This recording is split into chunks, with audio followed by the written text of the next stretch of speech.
Welcome to Wine, Food and Travel with me, Marc Millon, on Italian Wine Podcast. Listen in as we journey to some of Italy's most beautiful places in the company of those who know them best, the families who grow grapes and make fabulous wines. Through their stories, we will learn not just about their wines, but also about their ways of life, the local and regional foods and specialities that pair naturally with their wines, and the most beautiful places to visit. We have a wonderful journey of discovery ahead of us, and I hope you will join me.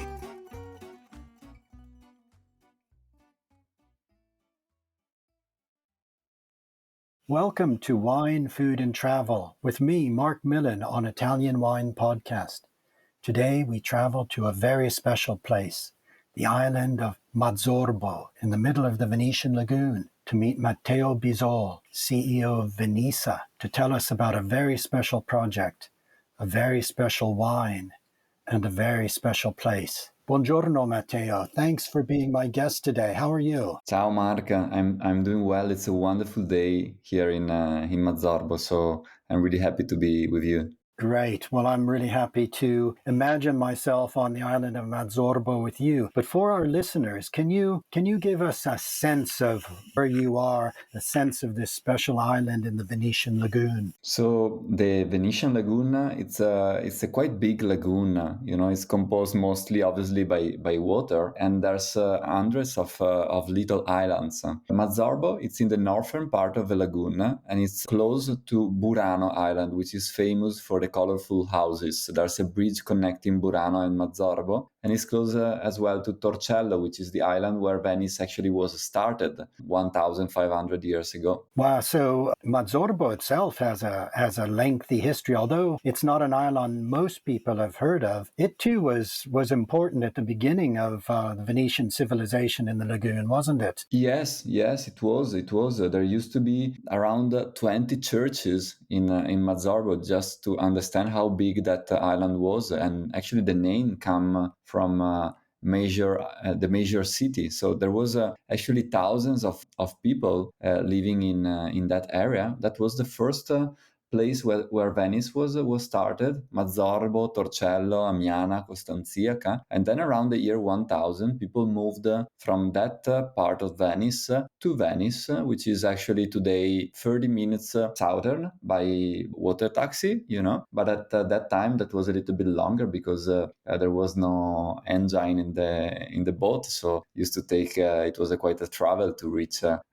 Venice from Mazzorbo. Sure, and it's still an adventure. I know it's a very special place to come to. I've come both by the Vaporetto, the slow boat, but as well the nicest way is to come on one of those sleek and beautiful and very fast Venetian taxis. Yeah, it's quite convenient to reach Mazzorbo from Venice, and it's a very beautiful journey and travel to be on a boat on the lagoon. That's definitely an experience that I recommend to anybody that travel to Venice. Definitely. Now, what's interesting, you've mentioned all of these islands, these small islands, large islands around the Venetian lagoon. We tend to think of Venice. We think of the main island of Venice, but these islands once had agricultural products growing on them and still do. And viticulture used to be prevalent. Perhaps there were vineyards even in Venice itself, but viticulture died out. What happened? So the history of viticulture in the Lagoon of Venice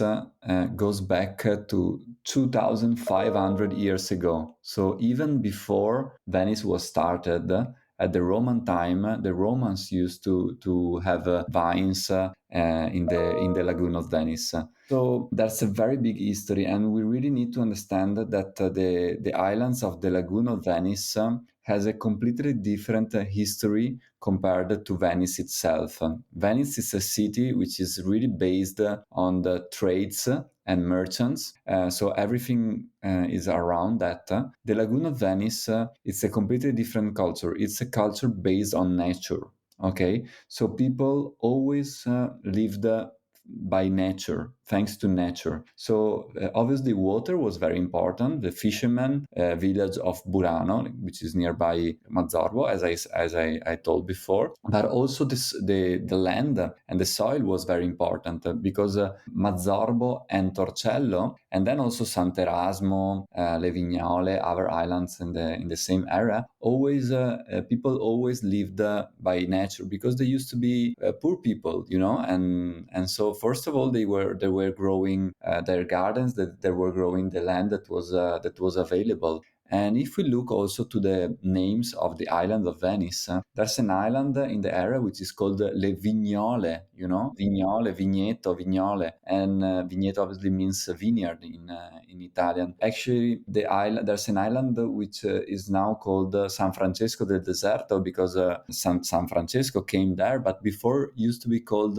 the island of the two vineyards, l'isola delle due vigne, and then other and other names that remind us this history of agriculture and especially viticulture in the lagoon of Venice. So we really need to understand that making wine in Venice, making agriculture in Venice is not something strange, but is actually part of a tradition of the city. So it's very important to preserve this tradition because making viticulture and wine in Venice is completely different than making it in any other place in the world. So also the systems that has been invented by the Venetians to raise the vine in such an environment where you have a high tide and all these challenges, these are systems that only exist in Venice. And this is really part of a history and the patrimonio of the city. So it's very important to maintain this history alive. Well, that is really, really fascinating to put it in that historical context and to think of what the challenges are in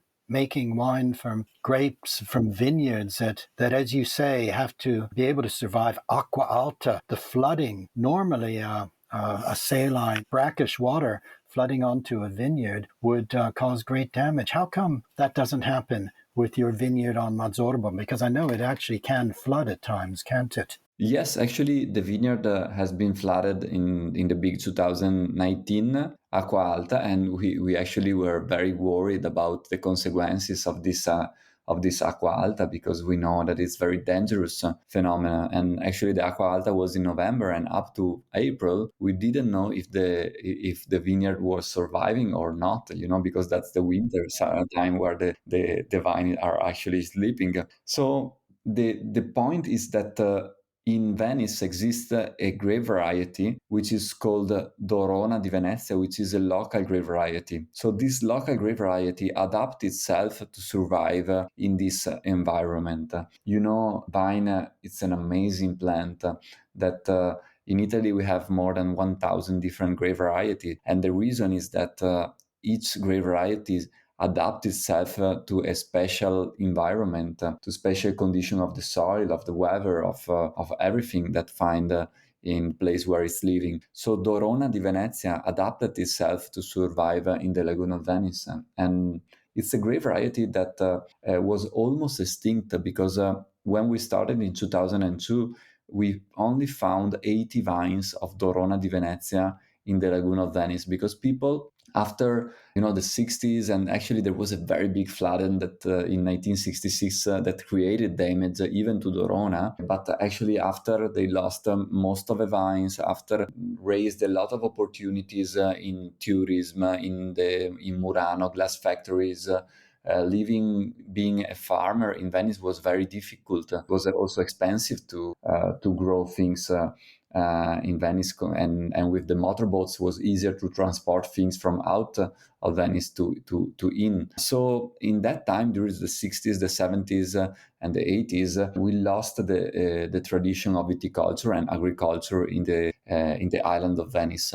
We were lucky enough to find some of the last farmers of Venice, especially Gastone Vio, that was still growing some vines of Dorona, and then actually we were finding vines of Dorona almost everywhere. Maybe, one vine in the center of Burano Island, a few vines in Torcello in front of a basilica, some vines in the Vignole, even in the states where we're growing actually today in Mazzorbo, and our neighbors also has Dorona. So we collected 80 vines, and we reproduced it by selezione massale, and so we were able to replant the vineyard in Mazzorbo. Wow, that is a fascinating story of how this particular grape, unique to the lagoon, was preserved. It would have been lost if the Venissa project hadn't found a way to keep it alive. And the extraordinary thing from what I've tasted Venissa is that it's a grape. Being able to survive is one thing, but it's a grape that's able to produce an extraordinary wine. That's a fascinating part of it. And tell us a little bit about the wine itself, because it's unusual. Yeah, it's a white wine. It's a white grape variety.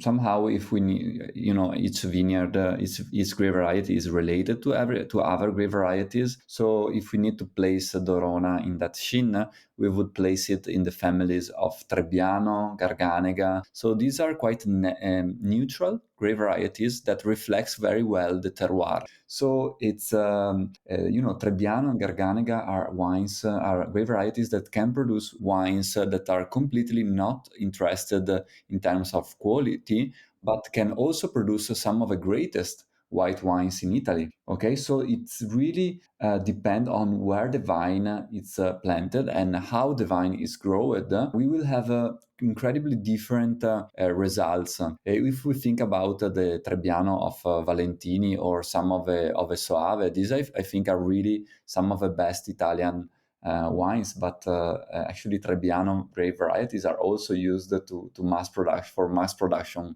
wines. So it's very important that the Dorona di Venezia is in his own environment, the lagoon of Venice, because I always believe that it's not a matter of having a special grape variety. It's not that Pinot Noir makes a great wine everywhere in the world. Pinot Noir makes a great wine for sure in Burgundy, and Riesling found itself perfectly in Wachau and in Moselle, and Nebbiolo grows perfectly in Piedmont, but we don't have examples of great Nebbiolo somewhere else in the world. So it's not only a matter of the grape variety, but it's always about how the grape variety found the perfect symbiosis with the terroir. And Dorona di Venezia found a perfect symbiosis with the lagoon of Venice. So that's very important because it's allowed to produce a very balanced wine, a very elegant wine, a wine with obviously a great personality because the terroir it's quite unique. The grape variety it's different. So we're talking about a white wine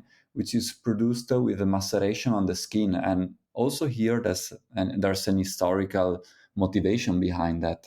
The reason is quite simple. In Venice, there was no possibility to build an underground cellar. Okay, because actually, with the high tide, with the risk of the high tide, if you build an underground cellar, this would be flooded with the high tides. Okay, and underground cellar, it was very important in the past to produce a quality wine because it allowed to keep the temperature low during the summer. So the Venetian had to go around this problem and to find a solution. Venetian people are incredible. They found solution to many problems to in order to be able to build a city in a lagoon. And it's the same thing with the history of this wine. They found incredible system to grow a vineyard, and they found systems obviously also to make the wine. So maceration was the solution, because with maceration you were able to extract the tannins and the antioxidants that are in the skin. This allowed the wine to survive and last longer, even if it's not in a perfect condition during the summer, even if the cellar get a little bit warmer than a normal cellar. So the maceration was really the tradition of making wine in Venice, and we kept this tradition obviously also for our wines. So we make a maceration that lasts around 30 days, 1 month for the Venissa, and around 1 week for the Venusa, which is the second wine of Venissa. And then we have it. We keep the wine in concrete tanks, vats, for a few years, and we release the wine only around 4 to 5 years after the harvest, because these wines really need the time to express themselves, and these are wines that can age really, really well. If we have to drink the best Venissa wines today, we would need to drink 2010, 2011 vintages. Okay, no, it's a wonderful wine, and I've had the opportunity to taste it at Venissa, so I can really understand what you're saying. It's a white wine made almost like a red wine in that sense, with this long maceration. In a sense, it's also a become a symbol of the Venetian lagoon and of the heritage of the lagoon. And this is reflected in its beautiful packaging in the bottle and this unique label that the bottle has. Tell us a little bit about this and why you wanted to present the wine in this way. The reason that bring us to produce a wine like Venissa was not just to produce wine, but was to restart and keep alive a tradition of the Lagoon of Venice. And as there is the tradition in the Lagoon of Venice of producing wine, there are other amazing traditions of handcrafts. Some of that are related to glass. We all know that Murano Island is very famous for glass. So we felt that in this project, there needed to be a place for also the handcrafters of Murano, and so we don't produce the glass in Murano because that's artistic glass, and also otherwise the cost and the price of the bottle would be amazing only for the reason of the glass. But we wanted somehow to have it on board, so we found actually Dorona means the golden grape. This is the Italian translation of the name. And in Venice, there is a family that is called the Battiloro, the gold beaters. That is the last family of a tradition which is almost extinct, which is, the gold beaters. They make the gold leaf with a hammer, and they have this amazing tradition that goes back to centuries and centuries, and they are now the last families that is doing that.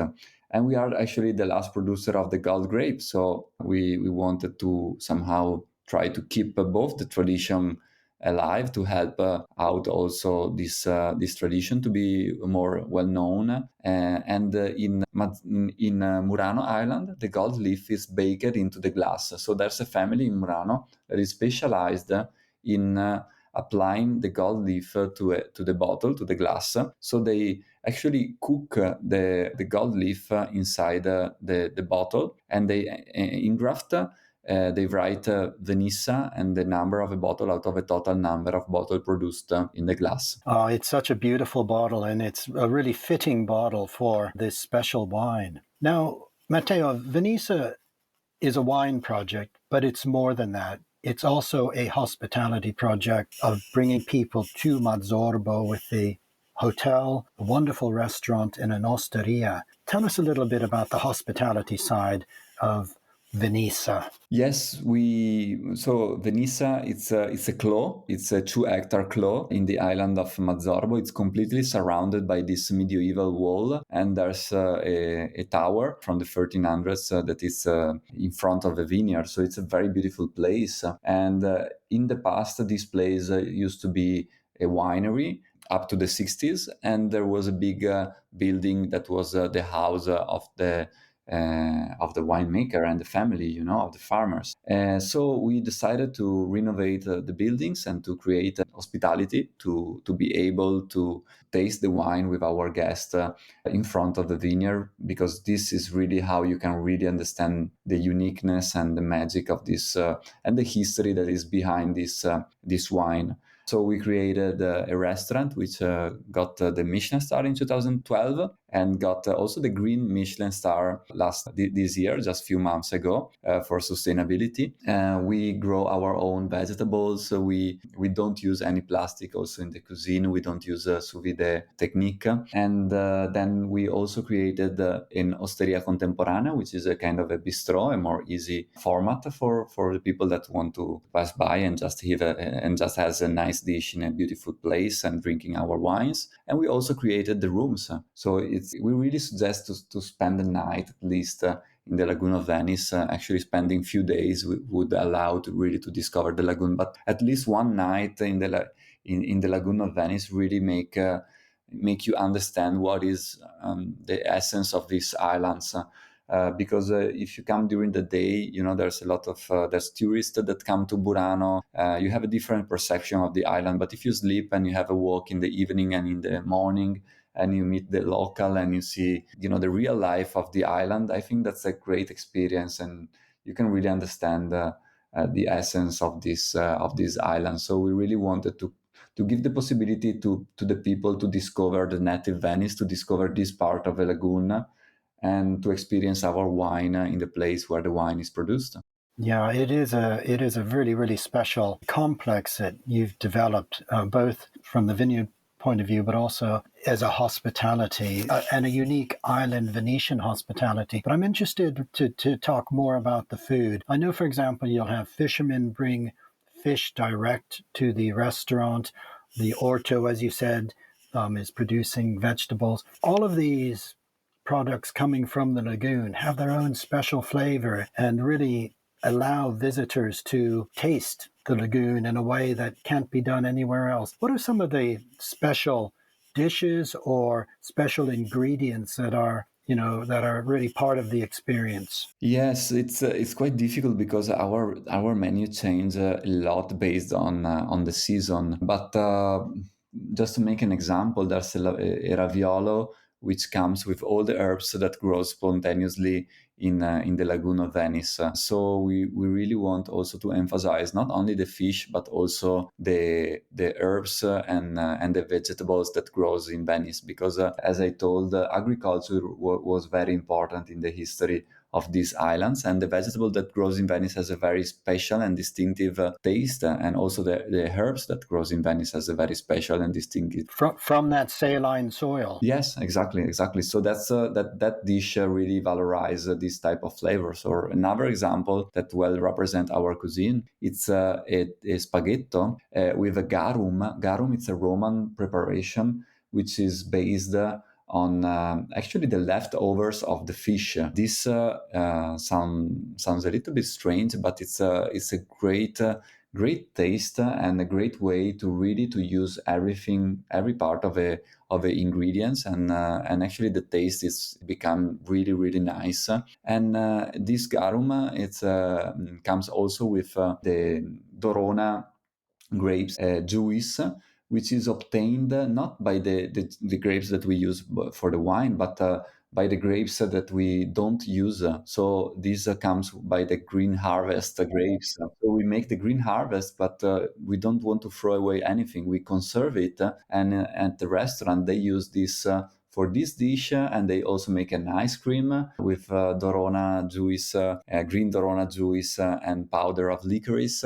And then the spaghetti to complete the dish. That it comes some herbs from the tenuta and a gold leaf which is placed on it to tell and to remember that actually what most of the time we throw away is actually gold. You can turn something that you would throw away in something which has an amazing value. That's really interesting. The garum, of course, was a seasoning of the ancient world, and the Roman economy fortunes were made on the trade of garum. So to have that taste, that fish sauce taste from the lagoon is absolutely fascinating. It's such a special story and a special wine. And I hope our listeners will, when they come to Venice, will take a boat out to Mazzorbo and discover it for themselves. I'm looking forward to returning again myself, Matteo. I love visiting you, and I hope to be back soon. But in the meantime, I just want to thank you for being our guest today. It's been a real pleasure to talk about Venissa with you. Thank you, Mark. It was a pleasure for me to share this history. Good. Thank you, Matteo, and I hope to see you soon. All my best. We hope you enjoyed today's episode of Wine, Food and Travel with me, Marc Millon, on Italian Wine Podcast. Please remember to like, share, and subscribe right here or wherever you get your pods. Likewise, you can visit us at ItalianWinePodcast.com. Until next time, chin chin.